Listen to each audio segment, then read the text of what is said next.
আপনারা জানেন যে আমি যে আপনাদের সাথে কথা বলি এর পাশাপাশি আমি বেশ কিছু কাজ করি। অনেকগুলা কোম্পানির সাথে সম্পৃক্ততা আছে, আমার ইউনিভার্সিটির সাথে সম্পৃক্ততা আছে। যেহেতু একসময় ব্যাংকে কাজ করতাম, আমাদের বন্ধুরা এখন ব্যাংকের বড় বড় পদে আসেন, এসব জায়গাতে যোগাযোগ হয়, কথা হয়। অধিকাংশ মানুষের একটা কমপ্লেন আছে। কমপ্লেনটা কি জানেন? কমপ্লেনটা হচ্ছে যে সারাদিন কাজ করছি কিন্তু সময়ের আয় পাচ্ছি না। মানে সময় যে কোন ফাঁক দিয়ে চলে যাচ্ছে সেটা যেমন বোঝা যাচ্ছে না, সময়টা প্রোডাক্টিভ হচ্ছে না, আবার মনে হচ্ছে সময় কোত্থেকে যেন নষ্ট হয়ে যাচ্ছে। আমার এক পরিচিত এমডি আছেন একটা কর্পোরেট হাউসের। ভদ্রলোক সারাক্ষণ চিৎকার চেঁচামেচি করতে থাকেন যে এত কাজ করে পারি না, কাজ করে পারছি না। এমপ্লয়িরা যেই তার সামনে আসেন ধমক দেন, কাজের ব্যাখ্যা চান, আর নিজে ভাউচারের মধ্যে বুঁদ হয়ে থাকেন। তিনি হচ্ছেন একটা কোম্পানির এমডি। তো এটা তো খুব স্বাভাবিক। সময় আপনার জন্য, আমার জন্য, সবার জন্য 24 ঘন্টা।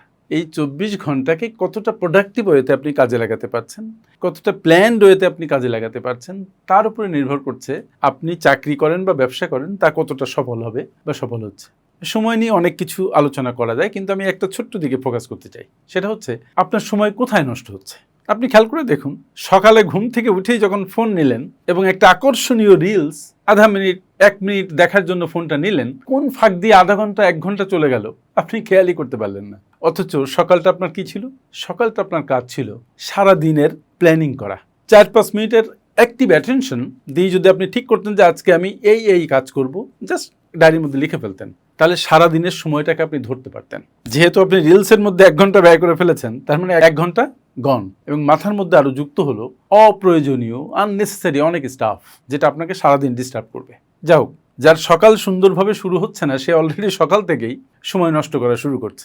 যেমন এই ঈদের কয়দিন আমি ব্যক্তিগতভাবে মনে করি যে সকালে ঘুম থেকে উঠছে 8টা, 8:30, কখনো 9টা, অটোমেটিক সময় চলে যাচ্ছে। সময় আপনার জন্য, আমার জন্য, কারোর জন্য অপেক্ষা করছে না। এবং সেখান থেকে আবার অফিস ডেতে ট্র্যাকে ফিরে আসা কঠিন। ঠিক যেমন সকালে আপনি 1 ঘন্টা যদি রিলের মধ্যে কাটান, তাহলে পরবর্তী সারাদিন আপনি একটা গোলমেলা অবস্থার মধ্যে দিয়ে যাবেন। যাও, আপনার সময় কিভাবে কোথায় নষ্ট হচ্ছে তা নিয়ে আমি মাত্র 4টা পয়েন্ট আপনাদেরকে বলি, একটু মিলিয়ে নিন, এটা আপনাকে হেল্প করতে পারে। নাম্বার 1 হচ্ছে মাইক্রো ম্যানেজমেন্ট, মানে সব কাজে নাক গলানো। ওই যে আমি আমার এমডি সাহেবের কথা বলছিলাম, উনি 5 টাকার ভাউচার থেকে শুরু করে কিচেন ক্লিন হচ্ছে কিনা সবটা দেখেন। এটা অবশ্যই খুবই দায়িত্বশীল একজন মানুষের কাজ, কারণ যদি 5 টাকার ভাউচার আপনি ভুল করেন, তাহলে অনেক 5 টাকা যখন হবে তখন এটা অনেক বড় একটা অ্যামাউন্ট আপনার চলে যাবে। কিচেন যদি অপরিষ্কার থাকে, সেখানে যে টি বয় চা কফি বানাবে, আপনাকে খেতে দিবে, আপনি অসুস্থ হয়ে যেতে পারেন। মানে ঝক্কি ঝামেলা কিন্তু আছে।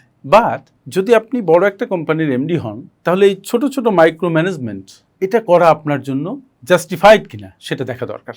আপনি যদি আপনার কাজের গুরুত্ব নির্ধারণ করতে না পারেন, আপনি যদি আপনার কাজের প্রায়োরিটি সেট করতে না পারেন, কোন কাজটা আপনার করতে হবে, কোন কাজটা অন্যকে দিয়ে করাবেন সেটা সেট করতে না পারেন, তাহলে আপনি একটা বড় গ্রুপ চালাতে পারবেন না। দ্যাট ইজ একটা বড় গ্রুপ অফ পিপল, একটা বড় দল আপনি চালাতে পারবেন না। চালাতে না পারার অর্থ হচ্ছে আপনি কখনো ভালো একজন লিডার হিসেবে নিজেকে দাঁড় করাতে পারবেন না। দ্যাট ইজ আপনার বিজনেস স্কেলেবল তো হবেই না, এটা সাস্টেনেবল হবে না। তাহলে কি আপনার বুঝতে হবে আপনার দায়িত্ব, আপনার পজিশন, এই বিষয়গুলো বুঝে কোন কাজটা আপনি করবেন, কোন কাজটা কখন করবেন, কোন কাজটা কাকে দিয়ে করাবেন, কোন কাজটাই শুধু নির্দেশ দিবেন, কোন কাজ আপনি নিজে করবেন, এগুলা ঠিকঠাক মতো বুঝতে হবে। If you don't understand the fact, তাহলে আপনি সারা জায়গায় উল্টাপাল্টা করে ফেলবেন। কথার কথা, আপনি সব মেইল যদি চেক করেন, এটা অনেক সময় নেবে। যদি আপনি সব বিজনেস নোটিফিকেশনও দেখতে চান, it will take a lot of time. But আপনি মূলত কি করবেন, as leader of the business অথবা as leader of a department, আপনি অনেক কিছু অন্যকে দিয়ে করাবেন। অনেক কাজ করা হচ্ছে কিনা সেটা তদারকি করবেন। কিছু কাজ আপনি নিজে করবেন। কিন্তু যখনই এটা বোঝা হয় না, যখনই এটা আপনি বুঝতে পারেন না এবং মাইক্রো ম্যানেজমেন্টে চলে যান, তখন দিনের অধিকাংশ সময় নষ্ট হয়ে যায় এবং সময়টা মূলত আনপ্রোডাক্টিভ থাকে। তার মানে আমি বলছি যে মাইক্রো ম্যানেজমেন্টে যদি আপনি মেইন ফোকাসটা দেন, তাহলে আপনার অনেক সময় আপনার অজান্তেই নষ্ট হয়ে যাবে, আপনি খেয়ালও করতে পারবেন না। 2 নম্বর পয়েন্ট কি? ডেলিগেশন বা কাজ ভাগ না করে দেওয়ার অভ্যাস। আমরা সবাই মনে করি যে আমি যে কাজটা করবো এটা পারফেক্টলি করতে পারবো। ইয়াস, আপনি করলে অনেকের চাইতে পারফেক্ট করতে পারবেন, কিন্তু যে কাজগুলো করছেন আপনি, সব কাজের পেছনে কি পারফেকশন দরকার আছে কিনা? আসলে পারফেকশন বলে কোনো কথা নেই। Perfection is a myth.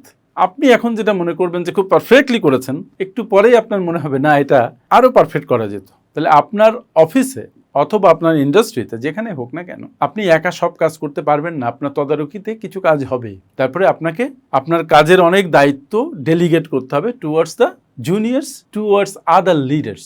এই যে ডেলিগেট যখন আপনি করলেন, তখন অন্যেরা আপনার কাজটাকে ভাগ করে নিল। অনেক মানুষের অ্যাটেনশন সেখানে কাজে লাগলো, তার মানে প্রোডাক্টিভিটি বেড়ে গেল, আপনার সময় তখন কম নষ্ট হলো। কিন্তু অনেকেরই অভ্যাস আছে, যে এমডি সাহেবের কথা আমি বলছিলাম, যে উনি ডেলিগেট করতে চান না। ডেলিগেট যখনই আপনি না করেন তখন তো আপনার উপরে ইমেন্স প্রেশার চলে আসে। আপনি ছোট কোম্পানি হলে বা অল্প মানুষজন হলে সামলাতে পারেন, কিন্তু যখন অনেক মানুষ, তখন তো আপনি এত ঝক্কি ঝামেলা সামলাতে পারবেন না। আপনার তখন থট লিডারের ভূমিকা অবতীর্ণ হতে হবে। আপনি বিজনেসের পলিসি করবেন, আপনি আপনার ডিপার্টমেন্টকে সাজাবেন, কিভাবে কাজটাকে আরও দ্রুত গতিতে করা যায়, এফিশিয়েন্টলি করা যায়, সে ব্যাপারে আপনি প্ল্যান করবেন। কিন্তু যখনই আপনি ডেলিগেশন থেকে দূরে থাকবেন, তখন সেই প্ল্যানিং থেকেও আপনি দূরে থাকবেন, এবং যে লেভারেজ পাওয়ার কথা, সেই লেভারেজ থেকে আপনি বঞ্চিত হবেন। ফলে আপনার প্রোডাক্টিভিটি কমে যাবে, অকাজে আপনার সময় নষ্ট হবে। নাম্বার 3, রুটিন ও অ্যাডমিন কাজের পাহাড়। আপনি অফিসে ঢুকলেন, আপনার ডেস্ক পরিষ্কার থেকে শুরু করে ডেস্ক গোছানো, mail check, data entry, customer review check, কাস্টমারের সাথে যোগাযোগ, প্রকিউরমেন্ট কিভাবে হচ্ছে সেটা দেখা, সেলস হচ্ছে কিনা, এই অসংখ্য কাজ থাকে। সব কাজের সন্নিবেশে একটা প্রতিষ্ঠান চলে। যখন আপনি being a head or owner of A business, আপনি যখন সব অ্যাডমিনিস্ট্রেটিভ কাজের মধ্যে নিজেকে জড়িয়ে ফেলবেন, তখন অনেক বড় বড় কাজ থেকে আপনি দূরে সরিয়ে নেবেন, নিজেকে সরানো হয়ে যাবে। আপনি যে স্ট্র্যাটেজিক চিন্তাভাবনা করবেন, আপনি যে বিজনেস এক্সপানশনের কথা ভাববেন, আপনি যে আপনার টিমের দক্ষতা উন্নয়নের কথা ভাববেন, নতুন নতুন আইডিয়া জেনারেট করবেন, সেই সময় আপনার থাকবে না। কারণ আপনার সময় চলে যাবে যেখানে যাবার কথা ছিল না সেখানে। এজন্য সময় কোথায় দিতে হবে, কখন দিতে হবে, কতটুকু দিতে হবে, সে ব্যাপারে আপনাকে কেয়ারফুল হতে হবে। বাংলাদেশে এমন অনেক কোম্পানির মালিক আছেন, সিইও আছেন, এমডি আছেন, যারা সময়ের মূল্য মেপে সময় দেয়। কার সাথে মিটিং করা যাবে, কার সাথে যাবে না, এটা আগে ঠিক করে নেয়। এই মিটিং যদি আধা ঘন্টার সময় কেড়ে নেয়, তাহলে সেই আধা ঘন্টার পরিবর্তে কি প্রাপ্তি হবে সেটা তারা হিসেব করে নেয়। একটু খুঁজলেই পাবেন। যারা হিসেব করে তারা সময়ের মূল্যটা বোঝে, আর যারা হিসেব করে না তারা সময়ের মূল্য বোঝেও না, দেয়ও না, ফলে সময় তাদেরকে বঞ্চিত করে। নাম্বার 4, ফোকাসহীন মিটিং এবং তথাকথিত জরুরি কাজ। অনেক কোম্পানি দেখবেন যে হঠাৎ করে মিটিং কল করে উইদাউট এনি প্রিপারেশন। সবাই মিটিংয়ে হাজির হলো, কি নিয়ে আলাপ হবে, কি এজেন্ডা, কোন সমস্যা, স্পেসিফিক কিছু নেই। ফলে যেটা হয় কি, একজন এক একটা বিষয় রেইজ করে, সেটা উত্তর দিতে দিতে দিনের অর্ধবেলা বা পুরা বেলা চলে যায়, সময়টা পালিয়ে যায়, নষ্ট হয়ে যায়। আনপ্ল্যান্ড ওয়েতে কোনো মিটিং কল করা, তথাকথিত মিটিং বলছি যাকে আমি, এটা টাইম ওয়েস্টার। আবার মিটিং অনেকে করছে, হয়তো প্ল্যান্ড ওয়েতেই করছে, করার পরে মিটিং এজেন্ডাটা ঠিকমতো লিখছে না। যদি মিটিংয়ের এজেন্ডা ঠিকমতো না লেখেন, তাহলে মিটিংয়ের মাইনুটসটা ঠিকমতো হবে না, কারণ আলোচনা হবে বিক্ষিপ্ত। মাইনুটস যদি হয়, তাহলে পরবর্তীতে আরেকটা কাজ হচ্ছে ওই মাইনুটস অনুসারে কাজটা হচ্ছে কিনা, যাকে যে দায়িত্ব দেওয়া হয়েছিল বা যাকে যে কাজটা করার কথা সেটা করা হচ্ছে কিনা, সেটা রিভিউ মিটিং করা দরকার। অধিকাংশ ক্ষেত্রে একটা মিটিং হয়, মাইনুটস হয়তো হলো, হওয়ার পরে সেটা রিভিউ করা হচ্ছে না যে মাইনুটস অনুসারে কাজটা এগোচ্ছে কিনা। ফলে সামগ্রিকভাবে দেখলে অনেক সময় অযাচিতভাবে নষ্ট হয়ে যাচ্ছে, যে সময়টা ছিল প্রচণ্ড ভ্যালুয়েবল। শুধুমাত্র due to lack of concentration, due to lack of planning, due to lack of proper attention, এই ক্ষতিগুলো হয়ে যাচ্ছে। কিসের? সময়ের ক্ষতি তো শুধু সময়ের না, এটা আপনার কোম্পানির প্রোডাক্টিভিটির সমস্যা হচ্ছে, দক্ষতা উন্নয়ন হচ্ছে না, রেভিনিউ জেনারেশন কমে যাচ্ছে। আলটিমেটলি যে হিট করছে কিসে? নেট প্রফিটে। হয় নেট প্রফিট কিছু হচ্ছে, নচেত লস হচ্ছে। সো এই যে মিটিংগুলা, it should be organised, it should be based on proper planning, নচেত সময় আপনার হাত গলিয়ে বেরিয়ে যাবে। সময় কখনো আপনার জন্য অপেক্ষা করে থাকে না, থাকেও নাই কারোর জন্য। সময় প্রবাহমান, শুধু চলছে। আমাদের কাজ হচ্ছে সময়ের সাথে অ্যাকোমোডেট করে নেয়। সময় আপনার সাথে অ্যাকোমোডেট করবে না, তার চরিত্র সেটা নয়। সে আপনার সামনে দিয়ে প্রবাহিত হয়ে চলে যাবে। আপনি তাকে কতটা যুক্তিযুক্তভাবে যোগ্যতার সাথে ব্যবহার করতে পারছেন, তাকে কাজে লাগাতে পারছেন, সেটাই আপনার মুনশিয়ানা, সেটাই আপনার দক্ষতা। অধিকাংশ মানুষের সময় চলে যায় আননেসেসারি কাজে, যে কাজের কোনো প্রপার ভ্যালু থাকে না। মজার ব্যাপার হচ্ছে আপনার সময় নষ্ট হয়ে যাচ্ছে, চলে যাচ্ছে সেই সব আননেসেসারি কাজে আপনি এনগেজড হয়ে থাকছেন, যে কাজ আপনি ছাড়াও অন্য কেউ আরও সুন্দরভাবে করতে পারত, কিন্তু আপনি সেটা করছেন না। কারণ আপনার কখনো সেই দক্ষতা নেই, কখনো সেই অ্যাটেনশন নেই, কখনো সময়কে ব্যবহার করার মতো সেই মানসিকতাই নেই। কিন্তু আমরা কিন্তু বলছি এটা, যে আমার সময় কেমনে যেন নষ্ট হয়ে যাচ্ছে। সো আপনারা যারা ভিডিওটা দেখলেন, এই 4টা পয়েন্ট মিলিয়ে নিন, এবং জীবনের যতগুলো ঘন্টা আমরা পাচ্ছি পার ডেতে, 24 ঘন্টা, এই 24 ঘন্টা কিভাবে ব্যবহৃত হচ্ছে একটু রিভিউ করে দেখেন, you will find the answer. তারপরের কাজ হচ্ছে প্ল্যান রয়েতে সেই সময়টাকে ব্যবহার করা। আপনি যদি আপনার সময়কে সঠিকভাবে ব্যবহার না করেন, আরেকজন করে দিতে পারবে না,